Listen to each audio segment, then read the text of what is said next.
감사합니다. 고맙습니다. 오늘 저녁반, 실전사주반 시작하도록 할게요. 감사합니다. 요즘 날씨도 추워졌는데 이렇게 함께 저녁 시간에 함께 공부할 수 있어서 고맙습니다. 자, 오늘 445강 진행을 할 건데요. 오늘 사주가 신생아 사주입니다. 신생아 사주. 신생아니까 태어난 지 지금 우리 아이가 지금 태어난 지 한 달 됐어요. 한 달. 이민년 기우월에 태어났으니까 지난달이죠. 그러니까 아이가 태어나자마자 다음날 어머니가 정신을 차리고는 호신쌤님 우리 아기가 태어났는데 사주를 보고 싶습니다 한 거예요.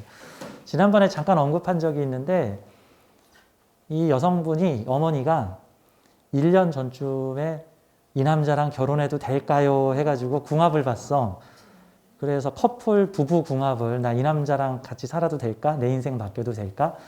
물론 사실 99%는 이미 결정된 건데 마지막 1%를 남겨두고 호신쌤의 조언을 듣고 싶습니다. 그래서 1년 전쯤에 저한테 궁합을 보신 분이신데 얼마 전에 그러니까 한 3주 전쯤에 3, 4주 전에 저한테 연락이 와서 1년 전에 궁합 상담을 했던 아무개입니다. 제가 아기가 태어났습니다. 뭐 호신쌤 말 듣고 결혼 잘 해서 아기 태어나고 잘 살고 있다. 우리 아기 사주를 보고 싶다. 그래서 아유 감사합니다. 저도 잘 이루어지셨다니 참 다행이네요. 그래서 얼마 전에 그 아이 사주를 봤어요. 근데 아이 사주 보고 나서 되게 느낌이 좋아요. 느낌이 참 좋았어요. 그래서 사실 이제 제가 이제 사주 상담을 하게 되면은 제 인격이 좀 바뀌어요. 그러니까 호신쌤이 제 인격에다가 제 이름을 붙여놨거든요. 첫째 형님, 둘째 형님, 셋째 형님, 넷째 형님, 다섯째가 평상시에 저고요. 가끔 또라이 호신쌤이 나타나는데 또라이 호신쌤이 여섯째, 일곱째, 여덟째, 아홉째 뭐 이런 식의 노래방에서 나타나는 호신쌤도 있고 뭐 어디 나이트클럽에서 해볼래 가지고 나타나는 한 지금 10년 전에 나타났던 호신쌤도 있고 뭐 여러 가지 종류의 호신쌤이 있습니다. 참고로 제가 평상시 제 모습이 5호 호신쌤인데 5호. 근데 아주 수줍음이 많고 아주 말 한마디도 안 하는 수줍음쟁이라서 남들한테 안 들키려고 그래서 그래요. 자, 아무튼 제가 상담을 할 때는 좀 다른 호신쌤으로 변하는데 이게 지금은 강의 중이죠. 제가 평상시 모습하고는 좀 다른 호신쌤이에요. 강의가 끝나고 나면 또 5호 호신쌤으로 돌아갑니다. 이렇게. 강의를 할 때는 4호나 3호 호신쌤이 나타나고 상담을 할 때는 상대방의 진동수에 따라서 1호, 2호, 3호, 4호가 맞춰서 나옵니다. 네. 아주 세속적인 상담을 할 때는 4호나 3호, 영적인 상담을 할 때는 1호나 2호 호신쌤들이 튀어나옵니다. 근데 이 아이 상담을 하는데 그분이 오신 거야. 그분이. 잘 안 나오시는 분인데 그분이 와서 이제 뭔가 상담을 하다 보면은 호신쌤이 막 쉬지 않고 말을 막 쏟아낼 때가 있는데 그렇죠. 종교적으로 지금 거의 방언을 하죠. 방언을. 근데 그때가 되면 내 머릿속에서 어떤 생각이 말로 나오는 게 아니라 생각하기 전에 말로 나와버려요. 그냥. 그러니까 나를 안 거치고 바로 말이 나와버리는 거야. 그러니까 내 머릿속에서는 꼭 그거 있죠. 대통령이 대통령이 나라에서 발표가 나왔는데 대통령이 뉴스 보고 알았다. 뭐 이런 거. 내가 말을 했는데 귀로 듣고 알았어. 내가 생각을 해서 말을 한 게 아니라 내가 하는 말을 귀로 듣고 이런 거구나 라고 약간 이런 말인데 그러면서 불쑥 말이 튀어나올 때가 있는데 우리 이 아이 사주를 보면서 전혀 예상하지 않고 생각하지 않은 말이 확 강하게 여러 번 강조해서 튀어나오는데 이 아이 지금 신생아예요. 태어난 지 한 달 됐는데 아이 사주를 보면서 어머니한테 이런 말이 3번 연거푸서 튀어나옵니다. 당신 집안의 재물을 키워줄 아이가 태어났습니다. 라는 말이 계속 튀어나오는 거예요. 난 원래 그런 거 머릿속에 생각 안 하고 있었는데. 집안 재물 키워주는 아이라는 거예요. 그래서 집안 재물 키워주는 아이. 그래서 오늘 신생아 사주 집안 재물 키워줄 아이. 한마디로 말해서 부부를 부자로 만들어줄 아이. 이 아이가 태어났더니 집안이 번성했다. 뭐 이런 거 있죠. 뭐 둘째 태어나고 우리 집 잘 돼가지고 뭐 집 늘리고 뭐 남편 사업 잘 되고 뭐 저저. 그러죠. 물론 뭐 반대의 경우가 있을 수도 있죠. 근데 이제 반대의 경우는 슬프니까 얘기 안 하고 일단 아이 태어나고 집안 잘 되는 사주다. 뭐 잘 된다? 이게 뭐가 잘 돼요? 요즘에는 뭐 돈이 많이 벌면 잘 된다. 뭐 이렇게도 많이 표현하는데 그래서 집안의 재물을 부유하게 만들 아이다. 왜 그럴까? 그럼 우리 사주 공부를 좀 한번 해보도록 하죠. 저는 가급적이면 사주를 통해서 이런 긍정적인 이런 좋은 순기능이 있구나. 가끔씩 사주 보면서 뭐 일지가 안 좋아서 뭐 배우자랑 결혼하면 안 좋다던데 뭐 시주가 안 좋아서 자식 낳으면 안 좋다던데 확 자식을 낳지 말까요? 이렇게 약간 좀 공포적이거나 두려움에 섞인 질문들을 받으면 좀 많이 안타까울 때가 있어요. 그것도 정확하지 않은 정보거나 완전히 헛다리 짚는 정보 같은 건데. 그래서 사실 오늘 지금 강의할 내용이 자식 태어나면은 부모에게 어떤 영향을 미치는가. 그다음에 이 다음 시간에 강의할 내용은 부인과 자식이 생긴다는 것이 이 사주에서 어떤 효과가 있는가. 이분은 공직에 계신 분인데 결혼하면 직급이 상승하고 자식이 태어나면 부가 상승하는 사주란 말이죠. 이제 그런 케이스에 대해서 오늘 이번 시간과 다음 시간에 대해서 좀 설명드릴 거예요. 자, 이 사주를 좀 보도록 하죠. 제가 마찬가지로 지금 설명을 좀 많이 달았어요. 추천하지 않는 사주 해석해가지고 일반적으로 이 사주를 명리계에서 좀 안 좋게 해석할 때 이런 식으로 해석을 한다. 근데 이제 제가 좀 친절하게 교재를 좀 신경 써서 만들어서 제가 코멘트로 반론까지 지금 교재에다 달아놨습니다. 그러니까 여자 정축일주는 백호일주라 발자가 세다. 이렇게 식으로 이제 단식 판단을 할 수 있는데 아니다. 반론. 백호는 프로의 별이다. 숨겨진 능력이 있다. 이제 이런 식으로 제가 반론들을 쭉 달아놔서 부정적인 해석만 하지 말고 그럴 가능성도 일부 있어요. 그러니까 뭐 호신쌤이 무조건 부정적 해석 안 하는 거 아니에요. 저도 사람 봐가면서 긍정적 해석과 부정적 해석을 저도 번갈아 가면서 합니다. 뭐 마냥 좋은 소리 하는 사람 아니에요. 저는 성금을 받기 때문에 굳이 좋은 말을 해가지고 복비를 많이 받을 필요가 없어. 난 이미 복비를 받았기 때문에 하고 싶은 말 막 해도 된단 말이야, 나는 이제. 그러니까 이 추천하지 않는 사주 해석은 서로 이럴 수도 있고 저럴 수도 있음에 대해서 제가 해석을 여기다 쭉 코멘트를 달아놨고요. 그 다음에 오른쪽에는 추천하는 사주 해석 이런 식으로 달아놓습니다. 지금 여러분들한테는 교재를 나눠드리고요. 동영상으로 보시는 분들은 가끔 제가 제 블로그에다가 교재를 올릴 때가 있으니까 제 블로그에 있는 교재를 참고하시면 없으면 어쩔 수 없고 보통 제가 반응이 좋으면 제 블로그에다 올리고 반응 안 좋으면 안 올려요. 자, 이 사주 한번 보도록 할게요. 여자아이입니다. 사주는 이민년, 기월, 정축일, 을사시 여자아이 사주. 우리나라는 태어나면 1살이죠. 지금 1살 됐습니다. 지난달에 태어난 신생아입니다. 아직 신생아니까 아기 신생하면 아메바죠, 아메바. 그냥 먹고 자고 싸고 그 아주 사랑스러운 천사 같은 아이가 먹고 자고 싸고 하죠. 그러죠. 가끔 이제 밤낮이 뒤집어지면 이제 엄마를 힘들게 하기도 하고 이제 그런 느낌인데 가끔 그 엄마를 힘들게 하는 아이와 엄마를 되게 편하게 해주는 아이가 있는데 이제 이게 여러 가지 측면에서 해석이 되는데 이건 좀 번외적인 얘기인데 아기가 태어났는데 엄마를 너무너무 힘들게 하는 아이가 있어. 그러니까 물론 좀 다루기 쉬운 아이를 키워본 엄마 입장에서는 그래도 힘들다고 하겠지만 아이를 여러 명 낳아본 엄마들은 어떻게 같은 환경에서 키웠는데도 첫째 아이와 둘째 아이가 완전히 다르더라 이런 경우가 있어요. 첫째는 정말 수월하게 컸는데 둘째는 정말 힘들게 하더라. 또는 첫째는 정말 힘들게 하는데 둘째는 그냥 거저 키웠다.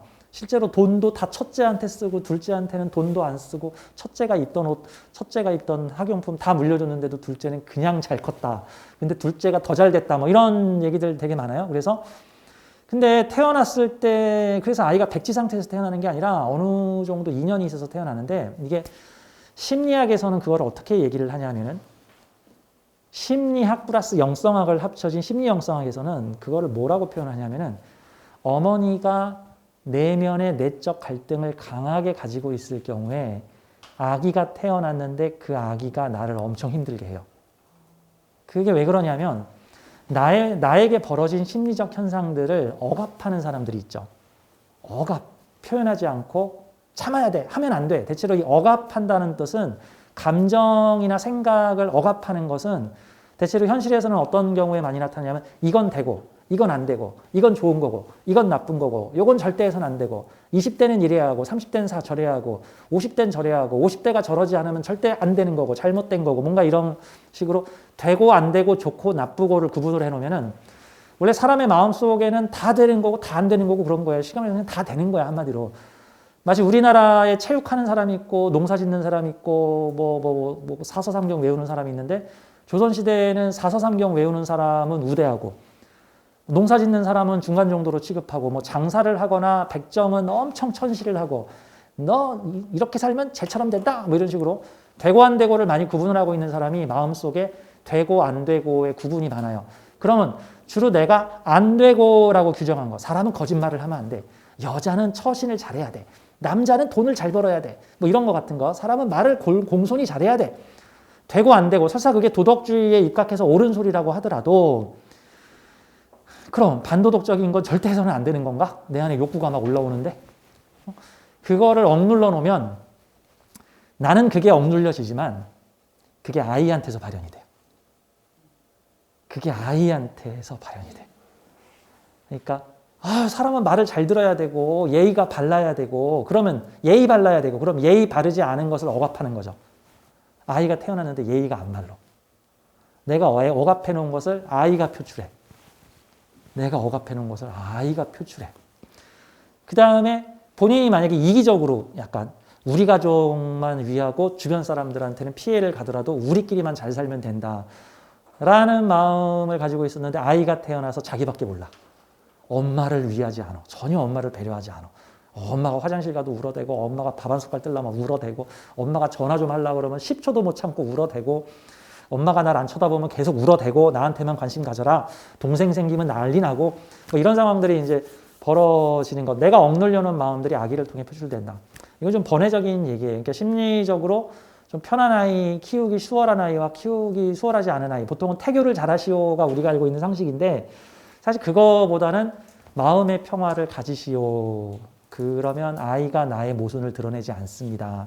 근데 마음의 평화, 내 안에 모순을 억눌러 놓고 있으면 아이가 태어나면서 모순이 터져 나온다. 이제 이런 느낌으로 볼 수 있어요. 자, 아무튼 오늘 신생아 얘기를 좀 해보는데 자, 이 사주는 이민년 기유월 정축일 일사시입니다. 우리 사주의 특징을 좀 몇 가지를 보도록 할까요? 특징. 뭐가 좀 보이죠? 사유축 삼합이 있네요. 사유축 삼합. 근데 사유축 삼합이 어떤 오행을 중심으로 벌어지나 봤더니 우와, 편재를 중심으로 벌어지네요. 그럼 이게 돈방석 사주죠, 이제. 돈국. 저 같은 간목일주나 을목일주들은 지지에 재성국이 벌어지지 않아요. 왜? 재성이 진술충미거든. 진술충미는 국을 이룰 수가 없어. 삼합을 이룰 수가 없어. 다 여기에 붙었다 저기에 붙었다 하니까. 그래서 가끔씩 이렇게 간목일주나 을목일주는 재성삼합이 없어. 대신에 장점은 진술충미가 다 재성이라 재성운이 자주 와. 자주 오는 대신 뭉쳐서 안 와. 이런 느낌이죠. 근데 이런 사주들은 금기운이 재성인데 이렇게 사, 유, 축, 삼합을 만들어버리면 사회와 나와 내 뒤에 있는 사람들이 함께 뭉쳐서 재물국을 만든다. 돈나라를 만든다 같은 거예요. 근데 사유축 삼합의 중심지가 일지면은 나를 중심으로, 월지면은 부모 사회를 중심으로 이루어진다예요. 그래서 이 포인트를 가지고 부모 사회 자리에 재성국이 펼쳐지기 때문에 이런 사주의 형태가 성장하고 성인이 되면 우선 아이가 어릴 때는 월주가 보통 부모 환경이고요. 성인이 돼서 사회적 활동을 하게 되면 사회적 환경이 됩니다. 그러니까 어릴 때는 이게 부모야. 성장을 하게 되면 이제 부모의 이 기후의 역할이 전차 사회나 세상의 역할이 되는 거고요. 만약에 집 밖으로 안 나가고 부모 얼굴만 보고 살고 있으면 얘는 사회가 아니라 그냥 부모 환경이야. 그런 느낌이라고 보면 되는 거죠. 자, 근데 연지의 편재를 내가 성장하게 되면서 사유축 금국을 만들게 되면은 어디서부터 커져요? 사회의 재물이 커져. 이거는 부모 비유로 보자면 부모 사회의 재물 비중이 커지고 그 파급 효과가 나한테까지 오고 내 뒤에 있는 사람들한테 전달되는 그런 형태입니다. 이게 뭐 낙수 효과 같은 거죠. 뭐 돈을 이렇게 수르르 쏟아부으니까 돈이 떨어지는 중심지서부터 돈이 이렇게 수북히 쌓이다가 옆으로 이렇게 쓱 퍼져나가는 형태죠. 그러면 사회의 재성을 나와 내 뒤에 있는 사람들이, 여기서 나의 재주와, 정축일주는 축토식신을 가지고 있죠. 숨겨진 재능을 가진 사람이라는 뜻이죠. 숨겨진 재능, 얼어붙어 있는 재능을, 내 뒤에 있는 뜨겁고 화끈한 열정을 가진 사람들이 내 재주를 따뜻하게 데워주면 축토 활성화되고 유축합에 사유축합까지 연결이 되면서 사회와 나와 내 뒤에 있는 사람들이 금묵을 만든다는 형태인데, 이런 형태들은 어떻게 보면 되냐면요.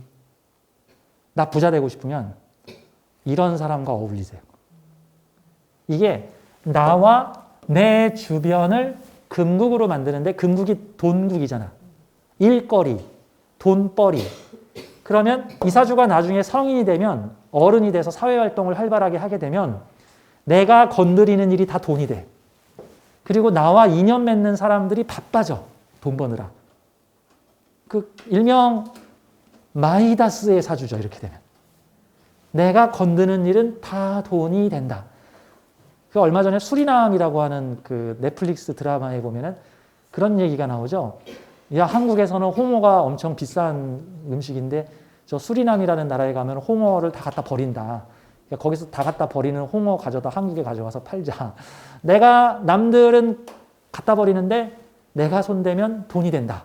뭐 이런 형태 같은 거죠. 그 우리나라의 그 홍어 얘기가 나오니까 그 생각이 나네요.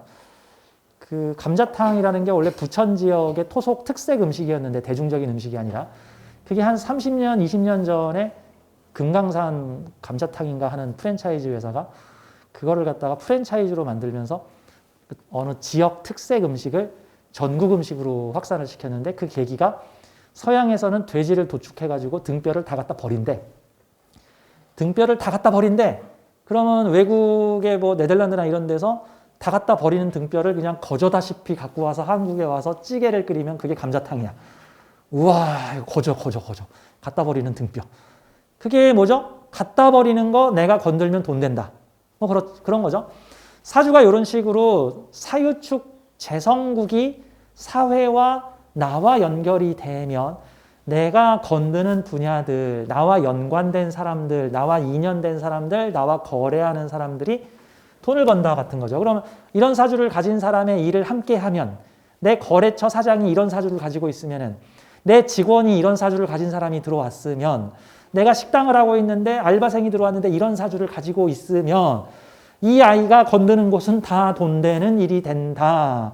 쉽게 말해서 지나가는 개벽다기를 갖다 팔아도 기념품으로 돈이 되더라. 그래서 나도 가서 개벽다기를 주웠더니 우와, 개벽다기 공예 큰 돈 번다. 뭐 이런 식이 될 수 있는 사주죠. 일단 월지 유금을 중심으로 하고 있으니까 아이가 부모 환경 속에 있을 때에는 보통은 부모 사업이나 부모를 부자로 만들어주는 마법을 부리게 되고, 이제 사회 활동을 하게 되면 내가 들어가는 직장, 내가 건드는 일, 내가 하는 일들이 성장하게 되는데, 뭐 어떤 느낌일까? 내가 들어갔더니 잘 됐다라고도 표현할 수도 있고, 잘 되는 곳에 인연돼서 들어간다라고도 표현할 수 있고, 두 가지가 같이 나타날 수 있는 사주. 그러니까 재물 관련 재수 있는 사주, 뭐 이렇게 보면 되겠네. 내 친구가 만약에 나랑 어울리는 친구가 이런 사주를 가지고 있으면, 이 친구랑 어울렸더니 나도 샤넬백 생겼다. 뭐 이런 식의.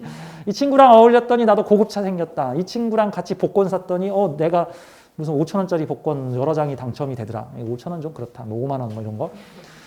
뭐 이런 행운을 가져올 수 있는 사주다라는 측면으로 볼 수가 있어요. 자, 좀 더 사주를 고찰을 해보죠. 제가 밑에다가 좀 참고해야 될 십성작용들을 좀 보고 있습니다. 밑에다 코멘트를 찾아. 격국, 편제격, 재성삼합의 인자 중에 기토식신이 대표로 투출되어 있다. 주요 십성작용은 사유축, 재성삼합, 인유원진, 기토탁임, 편인도식, 인사형, 축임함합, 이런 것들이 참고해 봐야 될 십성작용들이죠. 나의 인묘지 식신을 편제 장생 위에 올리기라고 이 사주를 한 줄 정의를 해놨어요. 나의 인묘지 식신. 인묘지 식신이 뭘까요? 식신이라는 건 나의 재주, 취미, 재능, 표현, 말 이런 건데, 인묘지 식신이라는 건 뭘까? 빠져든 식신, 몰입한 식신, 그거에 홀딱 반한 재주. 아, 우리 아이가 우표 수집에 홀딱 반했어요. 아, 우리 아이가 무슨 퍼즐 맞추기에 홀딱 반했어요. 아, 우리 아이가 무슨 고양이 걷어 키우는데 홀딱 반했어요. 아, 우리 아이가 무슨 공예를 하는데 공예를 한번 하면 몰입을 해요. 그거를 너무 좋아해요. 이런 거 같은 거. 그래서 인묘되다라는 거는 홀딱 빠지다, 반하다. 이게 긍정적으로 사용되면 그런 거고 부정적으로 사용되면 방앗간에 갇혀서 일만 했다. 아무개, 소금 연전 밭에 가서 노예가 됐다. 이런 것도 인묘된 거예요. 그렇죠? 뭐 노예로 잡혀가서 소금 연전 밭에 있다. 뭐 이런 것 같은 것도 이게 이제 부정적인 거죠. 마치 수술실에 의사가 하루 종일 거기서 수술만 하고 있는데 별 보고 출근해서 별 보고 퇴근하고 이것도 약간 인묘의 물상이죠. 또는 어떤 가수가 작업실에 가서 일생일대의 명작을 만들겠다며 작곡 활동에 매진하고 있어서 사회적 활동을 잘 드러내지 않고 있다. 이런 것도 그 사람 작업실에서 작곡하느라 안 나와. 그것도 작곡에 인묘됐다. 뭐 이렇게도 볼 수 있죠. 뭐 재성에 인묘되면 돈 버느라 요즘 동창회에 안 나와요. 뭐 이런 소리 나올 수 있는 거고. 식신에 인묘됐다 그러면 요즘 바이올린의 취미를 가져가지고 안 나타나요. 요즘 낚시의 취미가 있어가지고 뭐 장비를 뭐 500만 등산에 인묘되면 어떻게 돼요? 등산 장비를 몇백만 원어치 사죠 이제. 자전거에 인묘되면 어떻게 돼? 자동차보다 비싼 자전거를 사죠. 그 2천만 원짜리 자전거. 이거 싼 거예요. 막 이러면서 이제 뭐 이럴 수 있어요. 자, 나의 인묘지 식신을 평제장생 위에 올리기라는 뜻은 내가 몰입해서 가지게 된 재주를 돈 버는 데 사용했다는 거야. 한마디로. 이게 인묘지 식신이죠. 나의 재주죠. 나의 재주. 딴 데에서 올라온 거 아니죠. 내 재주죠. 내 재주를 사회의 재물활동 위에 올렸어. 그런데 사유축 삼합 금국을 만들었는데 천간에 금이 뜬 게 아니고 사유축 멤버 중에서는 누가 떴냐 하면은 토가 떴어. 토가. 그러니까 세 개의 인자가 연합을 해서 하나의 어떤 큰 시스템을 만들었는데 세 개의 인자 중에 중심 인자가 아니라 가생이 인자가 대표를 하고 있는 거야. 가생이 인자가. 뭐라고 표현할까? 예를 들어서 뭐 에너지 개발 기업하고 에너지 저장 기업하고 뭐 에너지 활용 기업하고 뭐 에너지 자동차 기업하고 셋이서 모여서 뭐 수소 경제를 만들자 해서 수소 경제 시스템을 인프라를 구축했는데 아무래도 중심 기업은 수소를 생산하거나 만드는 기업이 중심이 돼서 수소 경제를 만들어냈는데 그 수소를 생산하거나 만드는 업체가 대표가 아니라 그 수소를 다루거나 연구하는 연구소장이 그 연합체의 대표가 된 거야. 연합체의 대표가 된 거예요. 이런 뜻이죠. 뭐 이해되시죠? 금이 뜨지 않고 토가 떴잖아. 그러면 사유축, 수에너지, 수토에너지죠. 수에너지, 화에너지, 금에너지가 금을 중심으로 뭉쳤는데 축토에서 대표 상품을 올렸으니까 이것은 사유축 삼합 금국에 참여한 전문적 기술 재주인데 내 재주. 사유축 삼합을 들었다 놨다 할 수 있는 나의 재주를 사회적으로 활용한다라는 뜻이죠. 내 재주로 큰 어떤 비즈니스, 사업, 경제 시장이 열렸다. 근데 내 재주가 그 시장을 대표하고 있다. 그러면 나는 큰 돈을 다루거나 큰 재물 시장을 다루는 재주를 대표 상품으로 올렸다. 격에서 올리지 않고 일지에서 올렸으니까 내 기술이 중심이 됐다 같은 거예요. 사회의 기술이 대표로 올라온 게 아니라 사회의 어떤 작용에 내 기술을 집어넣는데 내 기술이 대표 상품이 된 거다. 이런 거예요. 대체로 뭐죠? 월지에서 올라온 거를 격국 용신으로 쓰는데 월지에서 안 올라오고 일지에서 올라온 게 천간의 대표 상품이 되는 경우들이 있는데 대체로 시대를 앞서간 성각자들 사주에서 그런 사주가 많이 나옵니다. 대표적으로는 삼성을 창업한 이병철 회장님. 그분이 삼성 1대죠. 2대가 이건이고 3대가 지금 그분이고. 그러니까 그분 사주를 보면은 월지에서 투출된 게 아니라 일지에서 천간으로 다 투출됐어. 그러니까 시대는 농경 시대였는데 그분이 이제 일제 시대에서부터 식민지 시대부터 활동을 하셨으니까 사람들이 농사 짓고 살던 시대에 그분은 공업화, 현대화, 산업화를 외치신 분이야. 그러니까 사회의 중심인자가 투출된 게 아니라 사회의 중심인자가 아니라 내가 주장하는 거를 사회에 가서 펼친 거야. 농경 시대에 가가지고는 야 농사 짓고 어떻게 잘 사냐 공업화를 이루고 장사와 비즈니스